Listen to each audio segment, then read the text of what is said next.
Oke, mari kita mulai. Coba bayangkan sejenak, Anda sedang duduk di kursi seorang manajer keuangan. Di posisi ini, setiap keputusan yang Anda buat, sekecil apapun, benar-benar bisa menentukan arah masa depan perusahaan. Nah, di sesi bedah materi kita kali ini, kita bakal kupas tuntas sebuah alat bantu yang super kritis. Kita akan lihat gimana informasi akuntansi manajemen yang tepat itu sebenarnya adalah senjata rahasia Anda buat ngambil keputusan strategis yang jitu. Pernah kepikiran nggak, jangan-jangan produk yang selama ini Anda anggap sebagai bintang utama perusahaan, nyatanya malah diam-diam bikin rugi? Serius, ini bukan tebak-tebakan. Ini realita pahit buat banyak bisnis di luar sana.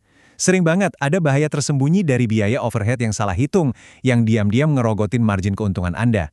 Anda mungkin mikir, wah, lini produksi ini cuannya gede nih. Padahal, dia cuma jadi beban finansial yang disubsidi sama produk lain. Terus gimana cara kita tahu kebenarannya? Nah, disinilah kita butuh banget fondasi sistem alokasi biaya yang benar-benar akurat. Jadi, ini dia peta jalan strategis kita hari ini. Kita bakal bahas 6 area kunci, mulai dari dilema alokasi biaya overhead, proses penyerapan 2 tahap, perbandingan metode langsung dan resiprokal, sistem tradisional versus ABC, bahaya selisih penyerapan biaya, dan terakhir, strategi harga dan profitabilitas. Yuk, langsung aja kita mulai. Masuk ke bagian pertama, dilema alokasi biaya overhead.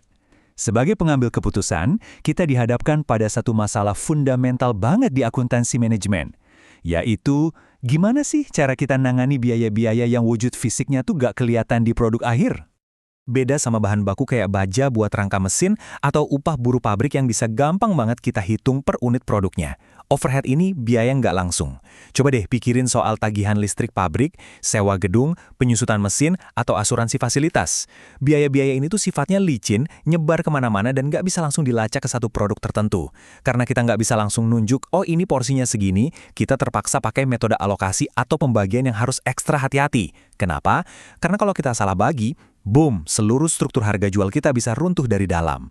Terus, gimana cara kita jinakin biaya-biaya yang susah dilacak ini? Nah, bagian kedua ini adalah jawabannya. Proses penyerapan 2 tahap.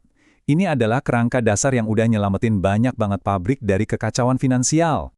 Poin paling krusial di sini adalah kita nggak bisa main ambil tagihan asuransi pabrik terus langsung dibebankan seenaknya ke produk akhir. Nggak bisa gitu. Kita harus lewatin proses penyerapan 2 tahap yang punya 4 langkah logis. Pertama, bebankan dulu ke pusat biaya atau departemen. Kedua, alokasikan ulang dari pusat layanan ke pusat produksi. Ketiga, baru deh hitung tarif overhead-nya, misalnya per jam kerja mesin. Dan keempat, ini puncaknya, kita bebankan overhead tersebut ke produk nyata yang lagi dibikin, entah itu rakitan motor atau furnitur. Dan ini ngegambarin alurnya dengan sangat brilian. Bayangin alur biaya, ini kayak aliran air terjun dari hulu ke hilir. Di tingkat paling atas, biaya itu pertama kali ngumpul di pusat layanan. Nah, karena sepeda motor atau meja yang Anda produksi itu nggak pernah diproses di dalam ruang HRD atau kantin, biaya ini harus dialirkan turun dulu ke pusat produksi, tempat aksi sebenarnya terjadi. Begitu genangan biaya ini kumpul di pusat produksi, baru deh alirannya diserap ke dalam berbagai macam produk, sesuai dengan porsi sumber daya yang mereka pakai. Ini benar-benar peta jalan logis yang ngelacak kemana perginya setiap rupiah uang operasional Anda. Oke, bagian ketiga, metode langsung versus resiprokal. Setelah kita paham alur biayanya tadi, yuk kita naikin level akurasinya. Waktu kita ada di tahap memindahkan biaya dari departemen layanan ke produksi tadi, kita dihadapkan sama 2 pilihan matematis. Pilihan pertama itu metode langsung. Ini ibaratnya jalan pintas. Dia ngebuang semua biaya departemen layanan, lurus aja ke lini produksi. Pura-pura seolah-olah departemen pendukung itu nggak pernah saling bantu. Tapi di dunia nyata, nggak gitu kan? Disitulah metode resiprokal ini bersinar. Metode ini akurat banget karena dia benar-benar memperhitungkan kalau antar departemen itu saling melayani secara bolak-balik. Departemen IT bikinin sistem buat HRD, terus HRD ngerekrut staf buat IT. Nah, sebagai manajer keuangan, kepastian data mana yang bakal Anda jadiin landasan keputusan? Biar makin kebayang, kita lihat data dunia nyata dari perusahaan fiktif Pretty Peter Ltd nih. Pilihan metode hitungan tadi benar-benar ngerubah hasil akhirnya loh. Kalau pakai jalan pintas metode langsung, Departemen Produksi X nanggung beban overhead sebesar 7.050 pound sterling. Tapi, coba perhatiin pas kita pakai metode resiprokal yang lebih akurat, bebannya naik tajam jadi 7.333 pound sterling. Ada pergeseran ratusan pound sterling di tingkat departemen, cuma karena kita akhirnya ngitung porsi layanan internal secara adil. Bayangin kalau selisih angka ini dibebankan ke ribuan unit produk tiap hari, Meleset milih metode, harga jual Anda bisa kacau balau. Lanjut ke bagian keempat, sistem tradisional versus ABC. Perdebatan soal akurasi alokasi ini, ujung-ujungnya ngebawa kita ngelihat gimana evolusi perusahaan dalam beradaptasi di dunia industri yang makin modern. Sistem pembiayaan kita itu berevolusi karena zaman memang nuntut gitu. Sistem tradisional yang muncul di awal 1900-an itu gayanya pukul rata. Biasanya cuma pakai satu basis tunggal, kayak total jam kerja buruh, buat ngebagi semua biaya pabrik. Tapi masuk era 80-an, otomatisasi ngerubah segalanya. Masa iya kita pakai jam kerja manusia buat ngitung biaya lini perakitan yang sekarang udah dijalankan sama lengan robot raksasa? Nggak masuk akal kan? Makanya Activity Based Costing atau ABC lahir. ABC ini ngelacak aktivitas sampai ke level mikroskopis. Dia pakai pemicu biaya atau cost drivers berbasis sebab akibat yang nyata. Jadi biayanya benar-benar nempel di aktivitas spesifik yang nyedot sumber daya tersebut. Tentu aja, nggak ada yang namanya solusi instan. Tiap strategi pasti ada plus minusnya. Keunggulan ABC ini emang luar biasa strategis. Akurasinya super tinggi. Ini bisa nyegah Anda salah nilai produk mana yang beneran nguntungin. Tapi, akurasi tinggi itu ada harganya. Beralih ke ABC berarti perusahaan harus siap investasi lumayan besar. Anda bakal butuh perangkat lunak khusus, integrasi mulus dengan data desain, dan pastinya energi manajemen ekstra buat ngurusin perhitungan matematisnya yang berlapis-lapis. Nah, sekarang kita masuk ke bagian kelima, bahaya selisih penyerapan biaya. Sehebat apapun sistem yang Anda pakai, kita tetap harus ngadepin realita bahwa overhead itu pada awalnya cuma tebakan estimasi. Coba kita lihat kasus Tumbil and Fall Ltd ini. Mereka kena pukul realita yang namanya under-absorbed overhead, alias biaya overhead yang kurang diserap, nilainya sampai 6.200 pound sterling. Jadi selama setahun penuh, mereka sibuk ngalokasiin biaya dan jualan produk. Pas tutup buku di akhir tahun, ternyata ada selisih uang operasional yang nguap gitu aja dari perhitungan harga pokok penjualan mereka. Nilai yang tertinggal ini, otomatis langsung menggerogoti dan memotong laba bersih yang udah susah payah mereka kumpulin. Nyesek banget kan?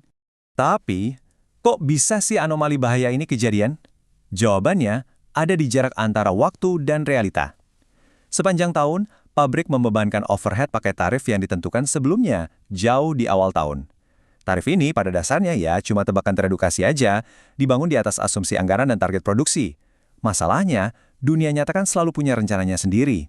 Tiba-tiba tarif listrik industri naik nggak terduga, atau ada krisis rantai pasok yang bikin mesin nganggur lama.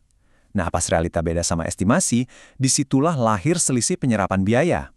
Ini beneran kayak bom waktu buat laporan laba rugi Anda.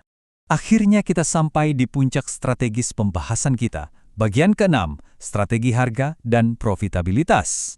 Di titik inilah, semua ilmu hitung-hitungan tadi bertransformasi jadi kemampuan bertahan di pasaran. Kalau Anda udah kuasain metode-metode ini, mau pakai presisinya metode resiprokal atau mendalami activity-based costing, Anda bakal punya keunggulan absolut di meja eksekutif. Sistem yang solid, mastiin harga jual produk Anda benar-benar nutupin semua biaya nyata yang dihabiskan pabrik. Anda jadi punya radar super tajam buat ngenalin produk parasit yang kelihatannya laku keras, tapi diam-diam ngancurin laba, sekaligus ngelindungin produk juara Anda. Lebih keren lagi, pas Anda lagi nego harga atau ngasih job quoting ke klien besar, Anda bisa tampil sangat pede ngasih penawaran yang super kompetitif tanpa ada rasa takut sedikit pun kalau proyek itu bakal berujung rugi. Buat ngingetin seberapa besar skala pertaruhannya, saya mau bacain peringatan keras langsung dari sumber literatur kita. Ada bahaya bahwa manajer mungkin menghentikan produk yang menguntungkan atau melanjutkan produk yang tidak menguntungkan jika biaya overhead tidak dibebankan secara akurat. Kegagalan dalam merancang alokasi itu bukan sekedar salah input angka di komputer, teman-teman. Ini adalah tindakan sabotase langsung terhadap keberlangsungan strategis perusahaan yang seringkali nggak disadari sama pemimpinnya sendiri. Jadi, saya mau nutup sesi analisis kita ini dengan satu pertanyaan buat Anda renungkan. Keputusan strategis hari ini semuanya dibangun secara utuh di atas data biaya yang disajikan di meja Anda. Kalau fondasi alokasi biaya Anda aja udah retak dari awal, mau dibawa kemana arah bisnis Anda 5 tahun dari sekarang? Udah saatnya Anda meninjau ulang dan secara kritis mengoptimalkan gimana organisasi Anda ngelacak dan ngebebanin biaya overhead-nya. Terima kasih udah bergabung di sesi bedah materi ini, dan pastinya selamat merumuskan keputusan strategis terbaik Anda.